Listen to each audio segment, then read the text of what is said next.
Hi everybody. So I'm Wai Yin Kwok. I'm from Hong Kong. Made in Hong Kong, born and raised in Hong Kong. I came here in 2008. Yeah, today I'm talking about this podcast project that I'm collaborating with Shui Dao. She was a journalist in Beijing. She's not here today. But before talking about in details our project, I think I need to explain why I would like to do a podcast. It means a lot to me.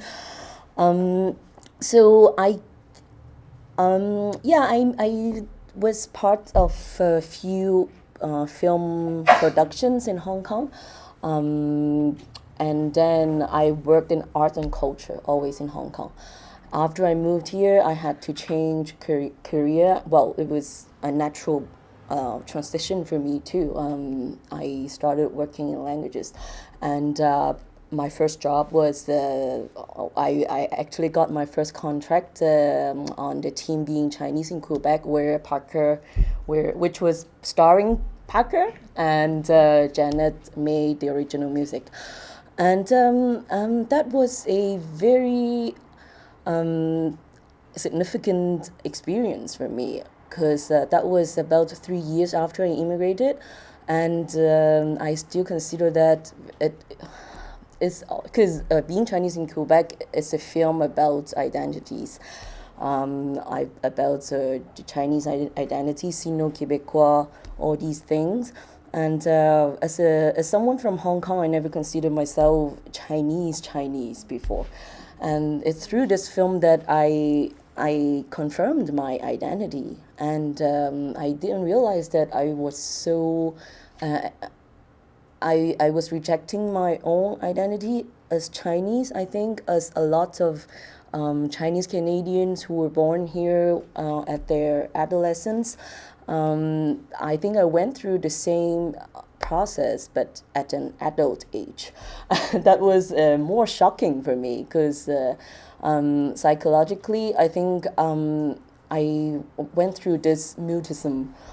This is something that I learned. I think I diagnosed myself. I wasn't diagnosed that I have mutism, but that's a process where I didn't want to talk. Like I didn't feel good at all, feel comfortable at all to talk.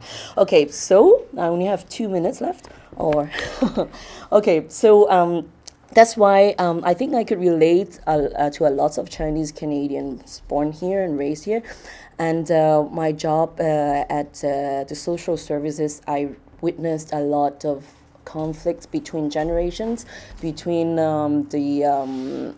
like Chinese parents and then the second and third generations, and like I would have cases like the youth protection center, like yeah, from the youth protection center where the children had reported their parents to the police because they used maybe some verbal violence. But but for Chinese, it's very it's very bad to report your parents to the police. Yeah, and so things like that. So a lot of conflicts also at school, and like their parents and their well once their children start going to school, they have a Western education, and their parents would completely lose track of what their children are learning in school because some of them don't speak the language. And so I have a lot of stories to tell, and I'm not going to tell their stories, but I mean I got inspired by a lot of stories, and I feel like I really want to create this platform where the podcast would be in four languages: English, French, Cantonese, and Mandarin, and it's pretty much for everybody. And so Cantonese speakers, because Cantonese and Mandarin speakers are from different realities, and I would like to provide a platform for them for resources, because when they don't speak the language, they have no social services, no access. They don't know where to go, like legal services, medical services, and so on. And in English and French, because I really want to promote this mutual understanding between cultures, because our voices are not heard enough. I think the radio center, like a lot of Chinese radios, are not very active. And that's why I would like to provide this channel for them to learn more about our realities, and especially realities that are not so easily accessible. Yeah. So what else? Yeah, so it could be, for me, it could be a creative project with a lot of possibilities. Now it's called 我们说, 我们说 in Cantonese. Yeah, in Cantonese, literally it means we tell. I'm still thinking about an appropriate French and English title, because 我们说, we speak, we tell, is very down to earth.